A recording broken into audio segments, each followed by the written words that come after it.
Boy, if you want a good Halloween scare, just come to Canada and check out those gas prices, am I right? Hello. Topical!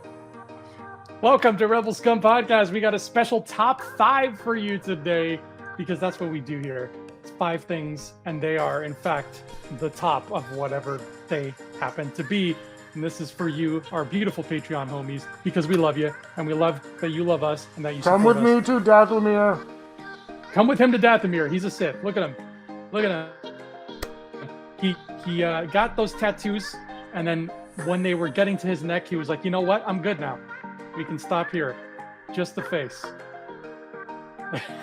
I'm having so much fun. I don't even know if we're still recording. Let's just hope we are. Thank you, Patreon. Happy Halloween. It's in a week. Halloween is in a week, like a week and a couple of days. Are you going trick-or-treating, Andrew? I want to, man. I miss trick-or-treating. You're a little The only old. thing I have planned, I know, but they should just make it for everybody. Anybody who wants to go. I'm in trouble, though, because as much as I love candy, I don't know what I'm going to do. I have here, I'm drinking this can of ginger ale, and this is my first can of any kind of soft drink in over a year. And I had one sip, and I'm like, I can't take any more. This just tastes like pure sugar. It's not quenching my thirst at all. I don't think pop is meant to quench your thirst. No, I think it's meant to make you more thirsty so you have another pop. I think that's what it's trying to do. But now it's now I feel like if I get candy on Halloween, the candy's gonna go to waste. I don't know. I'm scared. No, what happened? This is what happened. This is a true story. Is you lose your taste for the sweet, but then you have one, and then all of a sudden your taste comes back for it in a bigger way, and it's actually more dangerous. So, come with me to Dathomir. That's bad news. That is bad news. What do you have planned for Halloween? I live in the woods. I'm gonna probably So anything. You could literally do anything. I will make a horror movie, and we did in the summer. So I think what'll happen is I'm gonna watch Legend of Sleepy Hollow, the cartoon. I have it on DVD, but it is on Disney Plus. So you just have to skip through the first half of Mr. Toad's Wild Ride. You cut through the Wind in the Willows, whatever it's called. You cut through that, and then you get to the Legend of Sleepy Hollow. Bing Crosby, Mr. Christmas himself, narrates it wonderfully. Brown Bones, Headless Horseman, Ichabod Crane, Katrina. They're all there. It's my favorite Disney animation movie, whatever. I went to the Sleepy Hollow Cafe at Disney World only because it was called the Sleepy Hollow Cafe. I can't really see, but I think you made a ooh. You can't see my mouth now. It's not that exciting. Nothing has to do with Sleepy Hollow other than the name, and I'm pretty sure, whoever's in charge of the parks now will want to change that eventually. But I loved it. I went there just because of the name. I got myself a churro ice cream sandwich. Amazing is what I will say. It was amazing. After walking for 42 hours that day, I ate that. And then I'm probably gonna watch Sleepy Hollow with Johnny Depp, the Tim Burton movie. Enjoy that one. And a new favorite of mine, Trick or Treat, Andrew, the movie Trick or Treat, which I finally got to see last year for the first time. And you know what? I might watch Star Wars Terrifying Tales once. I'm going to take this off. Might watch Star Wars Terrifying Tales once again. So that's where I'm at. There's no trick-or-treating because I live in the woods, like I said. So, I could go to a house, but either there'll actually be a witch in the house, or they won't have candy because they're like, there are no kids here. Why would we buy? Aaron and I buy candy every year we've lived here, and nobody comes. I mean, you know where I live. I basically buy the candy for me. Like, I make sure I get the one with what I like in it because I know, I know it's mine. It's yours. And I mean, Halloween is all about, when you're a kid, it's about being economical with your time because you only have so much time before the parents are like, okay, come back home. So you want to hit as many houses as you can, as fast as you can. And just getting to your house alone is like a 10-minute stretch of walking where it's just your house. Yeah, I asked. Erin grew up here. I asked her what she did, and I think she said she only went out like once, and her parents drove her to like a friend's house. I was like, I don't know if I were, if I had a kid here, I would be driving to a suburb and being like, go, drive them home asleep in the back. I mean, it would still kind of suck, but they'd do something. Yeah, no, it is like, but it is, the atmosphere of a haunted house for sure, of like a Halloween. Right now with all the leaves, I feel like I'm in a good Michael Myers movie. Have you seen the new Halloween? Hell yeah. Did you like it? Oh. Okay, I'm glad you froze. I asked Halloween Kills, yeah, it was really, really fun. Okay, I didn't like the last one. How does this compare to the last one?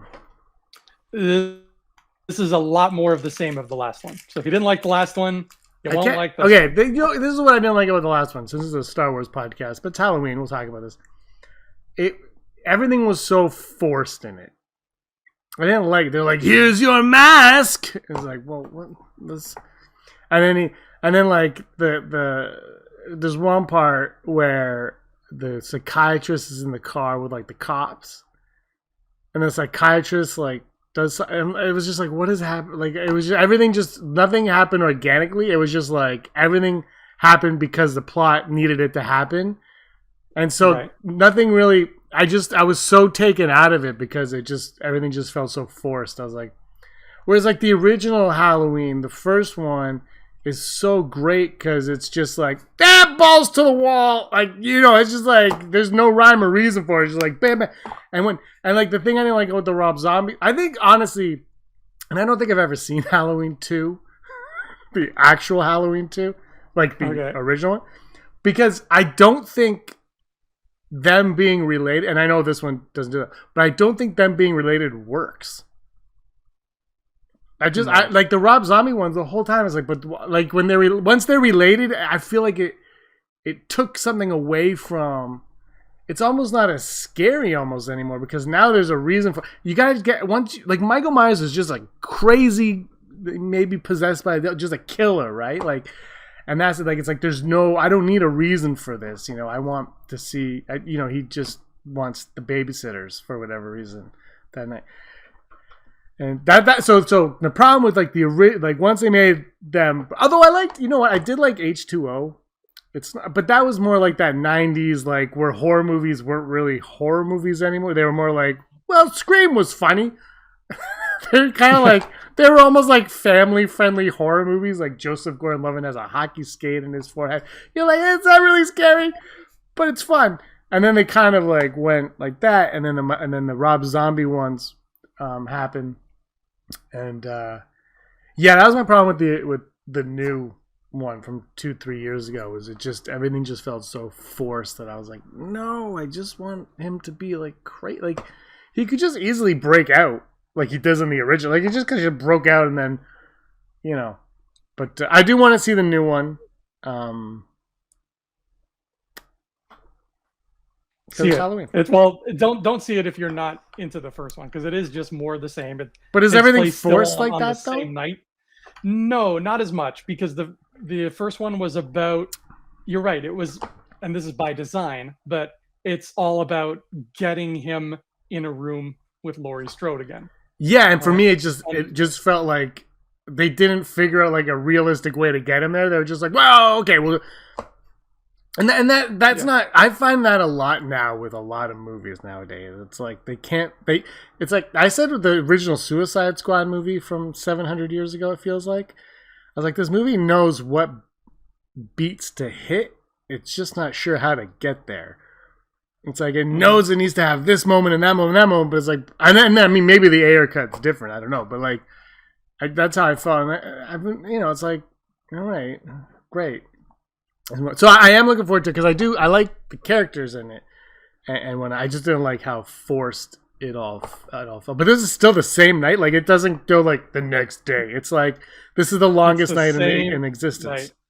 Yeah, it's like an 8-hour long Halloween. Well, it makes sense. It's almost like you're watching it in real time Halloween. But this one does bleed into.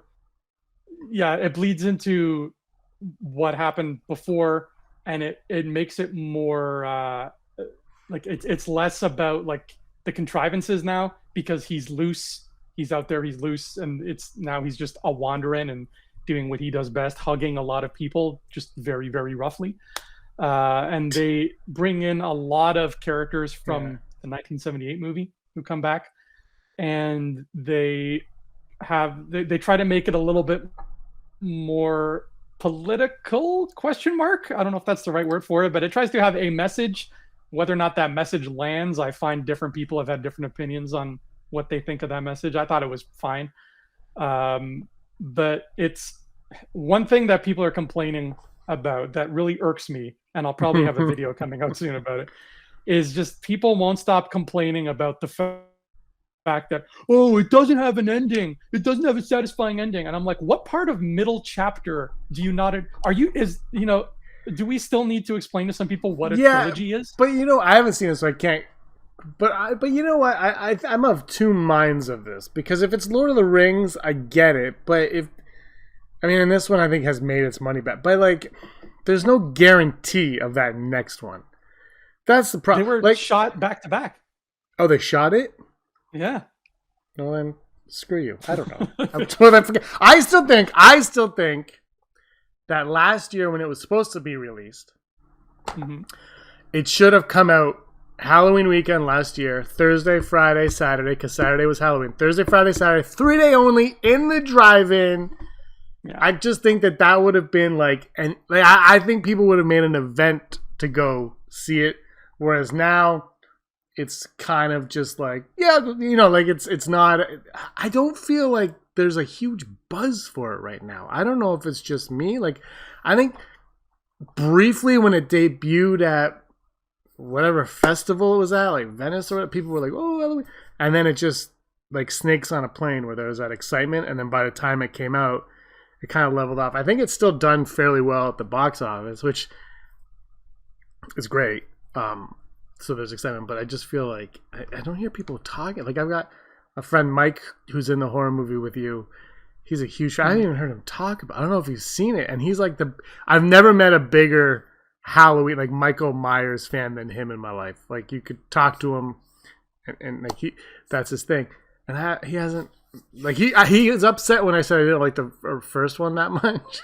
I felt bad, but I'm just being honest. Like I understand it's not horrible. It's not a horrible movie. It's just the forcing, and it's just like. I wish I could have known this about Mike when we were making the movie, because I would have not shut up about.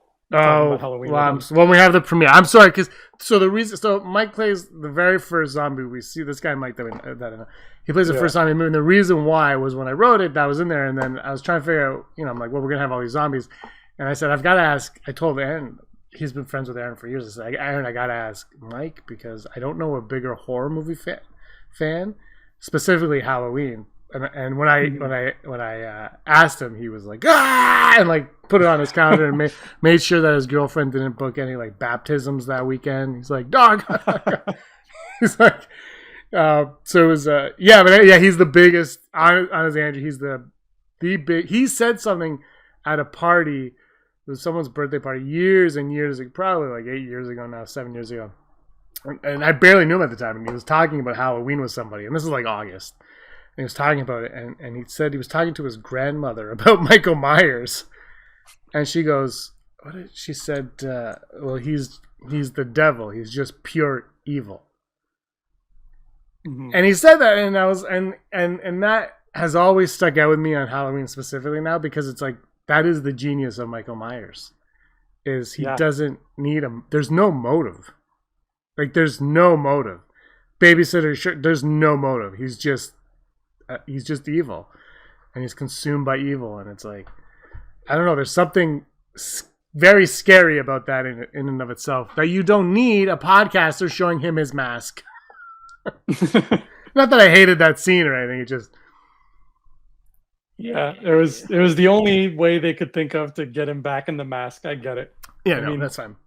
But it was, what was, I can't remember. I don't remember the movie that much, but I remember Aaron was also disappointed, just because I think also when you're watching things at home, you process things differently than in the theater, because you pause it, and then you could think about what you just saw. And you're like, why did I'm like that was? And I think that happened with Halloween. I think we paused. I can't remember why, but I think we paused it like 3 or 4 times. So each time we paused it, I'd be like, why did they? Like it gave me a chance to think about why did they just do that? Like it was that kind of thing where you're like, So Star Wars is a movie. I haven't seen Visions yet. Can I bring that up? I haven't seen Visions. Oh wow, okay. I thought you would have been all over that.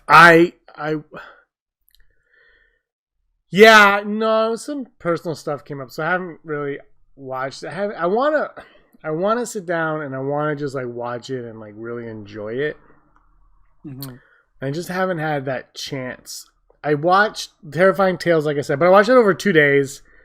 I kind of half paid attention because I felt like that I can't half pay attention. The first thing, I watched some stuff with Aaron, but I watched I love The Witcher. I watched the Witcher cartoon on Netflix. Mm-hmm. I don't know if you've seen that, but that was I really enjoyed that. So now I think I'm settling down into I can find some time, and I'm probably gonna watch Visions. The problem is I have an old Apple TV in this room that I'm in right now, and Disney Plus isn't on it. Boo. Well, I also have a monitor. I watch Disney Plus on a second monitor. I have 3 TVs in here, and a monitor and 2 laptops. So I can watch it anywhere really. But I'm going to start watching Visions because I've heard some of them are like 7 minutes long. And they're all pretty quick, and it's basically, without being full of core characters, you get your wish. It's basically Star Wars What If, because none of it's canon. It's just like, hey, here's some fun stuff. Yeah, which is what and the trailer, I still think that trailer might be one of the best Star Wars trailers we've gotten. Oh yeah, that trailer. It was just fun. Like in terms of like, I mean, it obviously can't compare to like the Rise of Skywalker trailer or the Force Awakens, or Phantom Menace. Like those were trailers that but I just like on an even playing field, I think that one was as exciting as anything that we've got. Like on an even playing, like take away the excitement of the Rise of Skywalker and the Phantom Menace and all that. I think the way it was put together it sold me on it a lot. It got people just as excited to see that like lightsaber umbrella thing as they did when Maul pulls out his double for the first time. Like it was just full of those little things like, oh, Star Wars can do that. That was a fun trailer. I remember a lot of people going bananas for it. It was really good. I think we might have to do a Patreon show for Visions. Maybe that'll be something.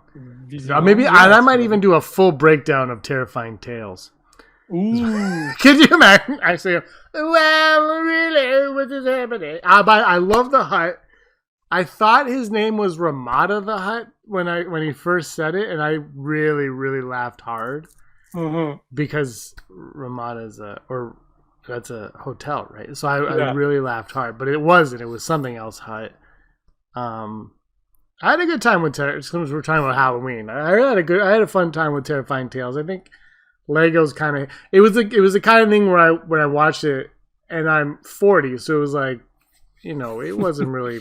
It's not something that I would be like, oh, we should all watch Terrifying. But I was like, when I was a kid, this is the type of Halloween special that I really, really enjoyed, and it felt like an 80s, 90s Halloween special. It had that quality to it. I just watched the Charlie Brown Pumpkin Patch, the Great Pumpkin. Yeah, it's on Apple Plus. I was like, I'm going to watch this because I can. So I did, and I was like, the Terrifying Tales has like that quality to it where you're like, it feels like it's a holiday special, like it's something different about it that makes you excited for the big day. Yeah, it's another stepping stone to the day you're looking forward to. It's a breadcrumb. It's not the loaf, but it's the breadcrumb. It's like, oh, I'm so excited. When I was years ago, when the Santa Claus 3 came out in theaters, oof. I took my cousin Erica to go see it, and she was 8, 6, 7. I don't know. She was a little kid, right? She was a kid, and I took her on December 23rd to go see the Santa Claus 3. It's not the best, but I remember watching him. Claus. Huh? The Escape Clause. The Escape Clause with Martin Short. Yeah, so we're watching it, and she's a little kid, and like halfway through it, she just like breaks out. She goes, "I'm so excited for tomorrow!"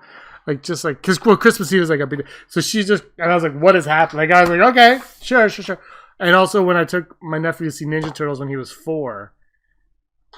The lights turned down, and it was the Michael Bay one, and we're all thinking whatever, and he just goes, "I'm so excited for this movie," and like I was just like, it's like those kind of things where you have to take a step back and like, this isn't for me, this is for you kids, and and they both like the Santa Claus 3 she was obsessed with, and I was like, oh, whatever. And he was obsessed with that Ninja Turtle movie, and that was his Ninja Turtle movie. Like we had ours, and that was his. And it's important. It's important. Yeah, for them. and it ultimately doesn't matter what. I was 20 for the Santa Claus 3. I was 30 whatever for Ninja Turtles, and I'm 40 for Terrible. It doesn't matter what I think. It's not for me. So I legit almost said what your nephew said when the lights went down to start No Time to Die. You would. I was in the same headspace where I was almost going to yell that out loud. Do you find like with those, like with James Bond, do you think you could ever not like one? I don't know. I mean, it falls under the pizza, sex, and Star Wars theory, right? Even when it's not great, you're going to love it. Yeah. See, I'm like Star Wars like that, and I've never not liked a Spider-Man or Batman movie. That's true. That is true. Yeah, I've never not had fun. I didn't see Returns or Forever in theaters, so they had a different impact on my brain when I watched them for the first time. You saw the first Batman in theater? Oh yeah, true. I didn't see that in theater either. You might have seen it on a re-release. I don't know if you would have seen it. You're right. So I would have started with Schwarzenegger and worked my way from there. Yeah, you started off at the top. I didn't see the first Batman in the theater or Returns in the theater either. The first Batman, I was in Florida, I believe, and I was obsessed with it. But I just, when I was 8, no one would like you. I'm dependent on anyone else, and my parent, it wasn't Adam West. He wore all black, which was cool at the time. I wish he would go back to gray and blue now, because I get it. Black is the night and blah, blah, blah. But it's boring. I want the yellow signal again. Just so give me all black, but give me the yellow. That's what I don't want to get shot. Seriously, though, it's Batman. I appreciate you grounding him in his reality, but give him something in like it's like they were like with the first one, they're like, it's yellow. Then like, oh, it's orange. Now it's there. And then like, at the end it'll be silver. And then Begins are like, yeah, look, it's there. And then Dark Knight, they're like, it's still kind of there. And Rises is like, yeah. And this one, they're like, there's half of a bat. Like, there's like a wing. I'm like, what? It's like, why are you getting rid of it? I don't get it. Just give him something. Like, Ben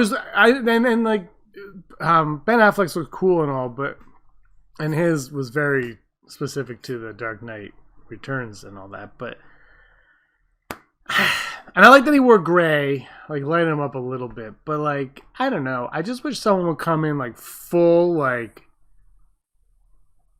blue and gray, just like not like, we're gonna just pretend that no one cares and just make him look stupid again. I'll appreciate that, but the yellow's got to come back. It's got to come back. It won't. So man, it won't. It will in Flash, I hope. Yeah, actually, it does because we've seen the pictures. So, but I feel like he's probably gonna get a new costume and it'll just be like the same emblem but no yellow. I didn't have time to paint it. Was it orange in Returns? It was a little oranger. I don't know. Who cares?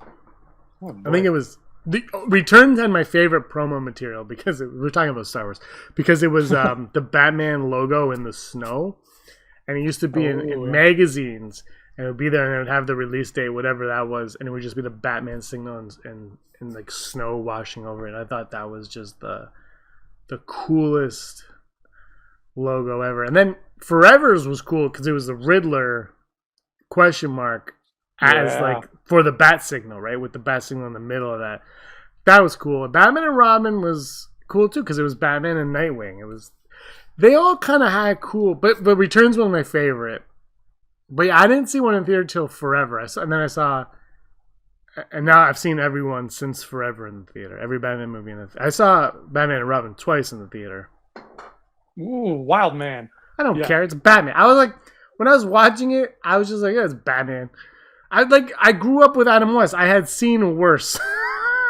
I was like, oh my god, this needs to end with same bat time, same bat channel. It should have too. Like, and you know what? To bring us back to Star Wars, but to close this Batman note on a hopeful note, I don't understand DC / Warner Brothers. I don't understand what their deal is with merchandising because they're horrible at it. But considering Warner Brothers owns all of those movies, I don't know why we can't have the way we have the Star Wars Black series that covers every movie and every show. Why we can't have a series of figures of all the Batman characters from all the Batman movies, plus like the Adam West one. Like, why is that not a thing? McFarlane is doing pretty good with it. But does he only have the new one? Because McFarlane's always I've got about, like, how many? I have 1, 2, 3, 4, 5, 6, 7. Like, I have 7 Batmans, a Joker, and a Nightwing Joker. are they from movies or are they just like okay? There's generic? I can tell you right now. There's I have Ben Affleck, Mm-hmm. animated series, and then I have a gray-blue variant of the animated series. Okay. I have the gray-blue Batman from the 70s. I have Arkham Asylum Batman, and I have 2 Batman Who Laughs. But they have the Pattinson Batmans coming out. There's like 3 of those. There's another Ben Affleck Batman. There's Superman, I think from, I don't know from the movie, but from the animated series and the comics. They're mostly comic variants though. But I have, so in this McFarlane, I have seen a picture of one of Michael Keaton. I've never seen it myself anywhere, but I saw it it wasn't even, a friend of mine was at a store and took a picture of something, and it was in the background of the store, and they were long gone from there, so I couldn't get it. But yeah, but yeah, the McFarlane stuff is pretty good. It gets a little pricey depending on everything. Like they go from like 20 to like 35 Canadian, I think. That's fair. That's about the same as Black Series. No, there's the same as Black Series. Yeah. But I then just want to live in that. I want to live in a world where I can, within the same set of toys, like on the same display rack, to be able to buy a Keaton Batman and a Clooney Batman and a Dano Joker and a Kieran Joker. Like, well, Dano's playing the Riddler, but yeah, they. Riddler, yeah. Sorry. Oh my god! So Riddler's basically Jigsaw, I think, in this movie. It's about friggin' time that they did my boy Riddler right. Yeah, that was your thing. But anyway, yeah, you should look at the McFarlane line. Yeah, GameStop, formerly EB, has them. I think Toys R Us and Amazon have them. And sometimes they go on sale, so you can get them for like 20. But they have like all the Suicide Squads are done. Old Suicide Squad 2. They've gotten really good the last couple of years, I would say. And they look great too. I think, like they're better than I think they're a step up from they're bigger than the Black Series. Also, they're a little bit bigger, and I think that the details a bit better on them too. But what are they, 8-inch or something? Yeah, they gotta be. I don't know where it would say. I can't pick up. They're stacked in boxes, so I can't. I could, when we're done, I'll grab one and show you. I'm not gonna do it. I'm not gonna do it now. This is a Star Wars podcast. I haven't got a Black Series in a while, but I do have this. Same. They haven't released any in a while. Canada. What is that? Who are we looking at? Is that Kylo? Oh no, that's Han. That's Kylo's daddy. Hey, Kylo's daddy. Hey kid, I'm his dad. I never left you. Ben! That's a good one that matches. Kira! Hey kid, I love you. I know. Very nice. And that has been Star Wars Han Solo Minute. Yeah, I have Elite series, my 3 Boba Fett Elite series, and my Slave One diecast metal ship here. And when I got these and I put them here, I had no idea that Boba Fett was going to be the most like loved character again. Like I just got these because one I got the first time, then they released a cape variant, so I bought that one. Then like, and here's the prototype, and it's all white. And I made my dad go and get that for me. They didn't have them in Mississauga. They had, and he lived right beside a Disney store at the time. But yeah, Boba Fett, Book of Boba Fett. Looking forward to it. Getting our first glimpse of it November 12th. Can't wait. That's only 3 weeks away. Maybe less. No, 3 weeks away. So I'm very, very excited for that. All right, let's do top 5 scary Star Wars stuff. We've already been talking for longer than this segment needed to be. It's okay. It's Halloween. People need things to listen to while they, all those adults who listen to us, they need something to do while they're not trick-or-treating. Yeah. So we do top 5 scary moments in Star Wars. I've done this with Brock, I think, every year since we've done it. Halloween's such a fun time. But my number 5, I talked about this again all the time. I talk about it now, but it's the Brain Worms and the Clone Wars. Because it reminds me of like Invasion of the Body Snatchers. It was kind of cool and it's creepy. It's creepy. It is creepy, and it's the closest I think Star Wars has ever come to doing full-on horror. Yeah, I think that is. It's right there. It's it was made for Halloween. It was until we get season 2 of Andor, which apparently he's going to be facing off against Michael Myers. So and Ghostface from Scream. Yes, Scream 5. You looking forward to it? Scream 5. I'd be looking forward to it more if it was actually called Scream 5. But someone asked I'm still looking forward to someone asked Kevin Williamson why it's not called Scream 5, and he says he believed it was because they would never put the number 5 behind a movie. That's why. I'm like, sure. They're embarrassed that they made 5. They're trying to hide it, and I say embrace it. I think anyway, whatever. Let's go on. Embrace your 5s, Kevin Williamson. Speaking of 5s, my 5, which I'm embracing, I'm not calling it my number blank like Miramax.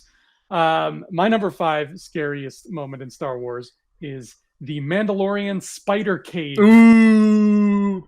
There's lots of those spiders. I love the build up cinematically to it, where you basically see them from start to finish. You see their eggs, and then you see the babies, and then you see slightly bigger babies. Then you see the toddlers and the teenagers and the adults, and then before we get back to the Razor Crest, Mama's home and she's hungry.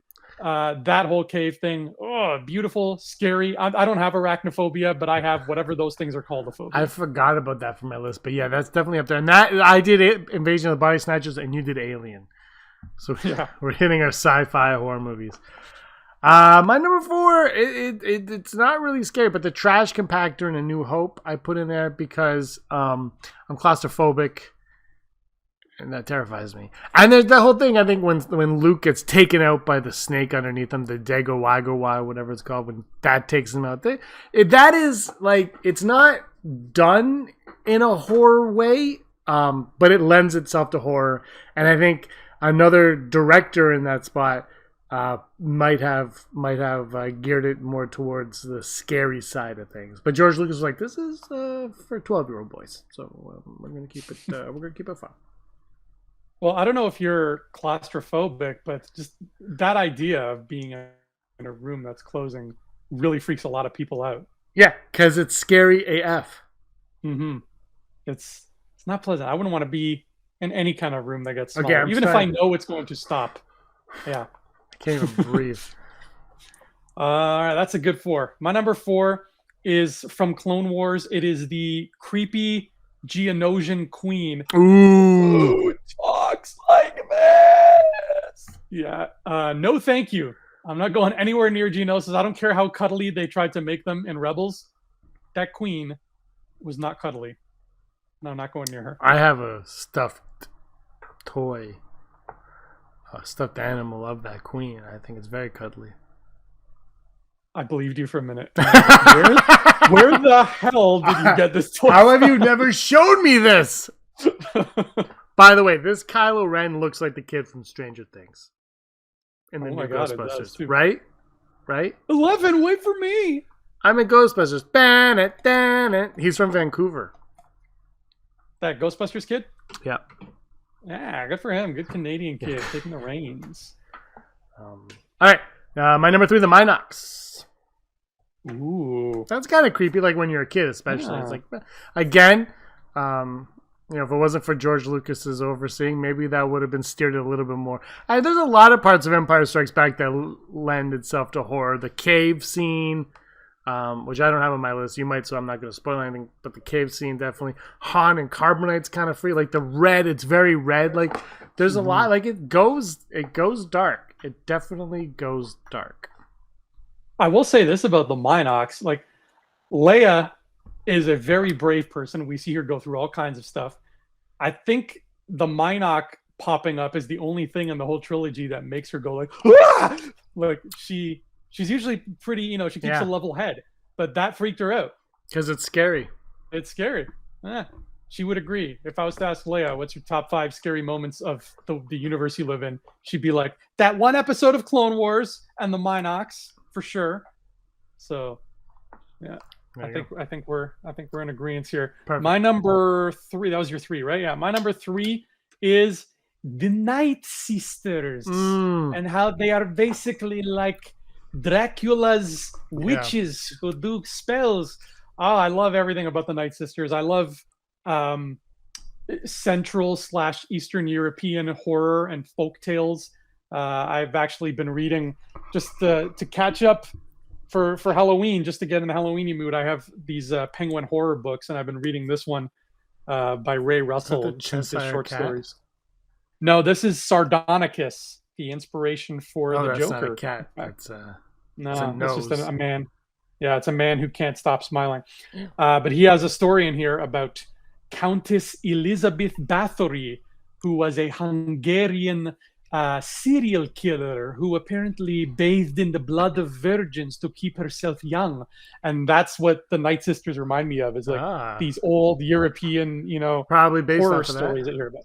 Yeah. I read today the origin of the jack-o'-lantern.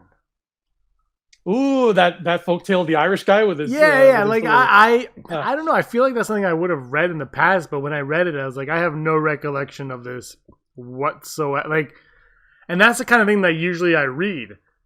Like, and not that I'm like I go through. Like, I mean, like it'll pop up at this time of the year, and I'm like, oh, I got to read about that. I'm interested. But for some reason, whether I have or not, I don't know. But I felt like I learned it for the first time today because it felt very new. It's really cool. It was turnips. They actually carved turnips, and his name was Stingy Jack. Stingy. I've also heard him called Saucy Jack. Oh yeah, well, the 2 articles I read today, because I had to verify my sources. The 2 articles they call him Stingy Jack, and then when it wasn't pumpkins until that folklore made its way to North America, where pumpkins are, and they were like, well, these are easier to carve than turnips. Mm-hmm. And then and it was a Jack of the Lantern, and then became Jack-o'-lantern. So look, don't try to trick the devil and make deals with the devil, kids. He didn't try. He succeeded. He succeeded twice. And then he was doomed to. It sounds like he kind of got off. He just wanders with like a lantern now. It's like that's not. It's kind of like he is Jacob Marley. Yes, he is. Jack. I tried to get my students to. We were playing like an improv game, and like I was trying to assign them a character, and they had to act like the character. And I gave one kid Jacob Marley, and he was like, "Who's that?" And then you failed him on the spot. You get out of my classroom now. Doomed. All right, my number 2, the book Death Troopers. Before Rogue One, or Rouge One, as some people call it, before Rouge One came out, there was a book called. Have you read this book, Andrew? No, I've read of it, but I haven't read it. I will let you borrow it. It's This is when it's a book that I enjoy as it's like a zombie Star Wars story, basically, like zombie stormtroopers and stuff. And I enjoy it for what it is, but when Lucasfilm said, "Well, the old books are no longer canon," I was like, well, I never really thought that one was. Like, it's just like it's a story that I love and it's fun, but I don't need in episode 7 with Han like, "Hey Chewie, remember when we fought the zombie stormtroopers. Like, I don't need that in my Star Wars. I love it. I'm good for reading it, but I don't need the recollection of this. I'll let you borrow it. It's a quick read. It's a paper. I have it on paperback. It's typical paperback length, but I think it's fun, and it's something that I like reading this time of the year because it's Star Wars and it's zombies and stormtroopers. So, Death Troopers is the name of it. Once again, before Rouge One created Death Troopers for the Star Wars universe. As long as Thrawn is not in it, and he spends every 2 pages saying, "I knew this would happen because I'm wise." That is, every other chapter is called Thrawn knew this would happen, and he goes, "I knew this would happen," and he writes it down in his little journal. They released an excerpt the other day of the latest upcoming Thrawn book, and just for giggles, I read it. I'm like, okay, let's see what's going on in Thrawn's life. And it was literally like, that's the thing about Thrawn. You can take any excerpt from any of his books and put it in any of his other books, and it would fit, because it's just him in a room, and somebody else is like, "How did you know that thing you just said?" And he's like, "Well, it's simple. I just looked and blah, blah, blah." I have to get you on a vote of no confidence with like the biggest Thrawn fan. Yeah, with Zahn. He's clearly the biggest Thrawn fan. Yeah. All right, that was your two. My number 2 is The Basement on Exegol. It's a big, ginormous, creepy room that's very dark. There's a strobe light. There's tanks of Snokes. There's Palpatine on a throne. There's some folks, I don't know if they're Scientologists, what they are, but they showed up. I don't know how long they've been there. They wore those robes like champions, though, and they just stood around and chanted while a fight was going on. They never said what happened after the battle when Rey went home and everybody left. Or those people just there like, so what do we do now? But that basement is a house of horrors, and Kylo was a brave guy for wandering down there all by his lonesome. I would not... and so Rey was brave too, because she was by her lonesome when she went down there. I would not have gone into such a place. Well, Rey got away with it because she's a Mary Sue. That's right. She can do anything, and she's perfect. Yeah, that's Sue, right. Yeah. Kylo did it because he's a man. Yeah. I hope someone takes that and just pastes that out of context. No, you're like, yeah, I like, anyway, whatever. I like The Rise of Skywalker. It's got moments. Somehow Palpatine returns. That line bothers a lot of people. Somehow Palpatine returns.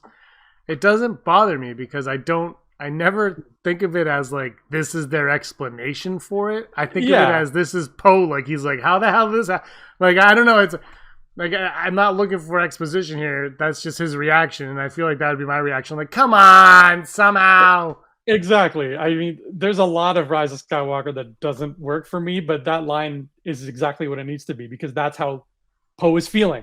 Poe is feeling like somehow he's alive. Like, I think that the bigger problem is, how did you return the dark side as a pathway to, like, that's the problem, is that line, because you've just like, you've copped out and been like, you're not going to explain it. You're just going to be like, it's the dark side, yeah, dark side. But no one talks about that. Talk about Poe's line. I should have turned to the camera and been like, why didn't we hear about you for the last 2 movies? I'm in Ghostbusters. Oh my gosh, I watched all 3 Ghostbusters on Saturday. Ooh, that's a good day. Starting with the all-female one, it was there on TV, and that one was first. That one makes me laugh. I'm not ashamed to admit it. I find that one very funny. It's a lot of fun. My number one is another chance. They never will, though. It's dead. I hope they show up in this one. They're like, multiverse. And you're like, what? Yes. It's like them and Alfred Molina show up. You're like, what's happening? What is Molina goes to Venkman. He's like, hello, Peter. My number 1 is the Wampa on Hoth when he lunges up at Luke. Ooh. That is that the only jump scare in Star Wars? I think it might be. It's a jump scare, and it's in Star Wars. Again, Empire Strikes Back is a horror movie. Yeah. And that I don't think I've ever put that on a list. I could be lying right now. That might be my number 1 every year, but I don't remember. But I can't. but I thought of it today. I was like, the Wampa scene, and I love the Wampa scene. But that's got to be, even afterwards when he chops off his arm. It's like, ooh, there's blood on the snow. It's like, ooh, yeah. That's right. They don't sugarcoat stuff in Empire. Yeah, no. Now my number 1, Wampa lunging. It's the lunging though. It's the jump scare of the lunge. Yeah. he comes out of nowhere. Just, that's a Burn scary him. moment. My number one is from Revenge of the Sith, and it is the moment when Anakin says, "I hate you," because that's just the idea of a human being devolving to such an extent where they would act that way. I thought, not to cut you off, but I thought you were going to say Revenge of the Sith when Obi-Wan reacts to what he sees. That did terrify me. Rewind the tape. No, can't be. Yeah, I would. Yeah, you're not wrong. That did frighten me because I couldn't believe what I was seeing. But yeah, there's something heartbreakingly frightening about seeing somebody like that say that to somebody that they loved so much before. Yeah. So that for me is my number one. That was the moment where I was like, I guess anybody could not just turn to the dark side, but really become a bad dude. And this is what that looks like, and it doesn't look pretty. That's our top five. That's our top five. Top five scary moments in Star Wars. We shouldn't call it scary. We should call it top five moments fitting for Halloween. Yeah, top five Halloween-y. Do you think there's a Halloween equivalent, like how they have Life Day? Is there a planet that's like, we celebrate the Mustafar. feast of... Ooh, yeah, Mustafar's probably got something. The feast of the lava pumpkin. Every year, we carve ourselves a lava pumpkin, and we... No, it's a Watto lantern. And it's Stingy Watto or Saucy Watto. Saucy Watto, a Star Wars story. Yeah, would too. Like, of all the characters, Watto's the one that would probably outsmart the devil. Yeah. Like, I treat you any. It's good times. Good times. All right, thank you, patrons. Let us know what your top five or any scary moments you find in Star Wars or Halloween moments in Star Wars. Let us know what they are. Andrew, anything else you want to say? Give Ghostbusters 2016 a chance. Read Ray Russell's short horror stories if you get a chance. And Scream 5 is called Scream 5, whether they like it or not. Come with me to Dathomir. Does he ever actually take people to Dathomir, or are you just doing a Terminator thing? That's Kira. He says it to Kira. Oh, yeah, that's right. Come with me to Dathomir.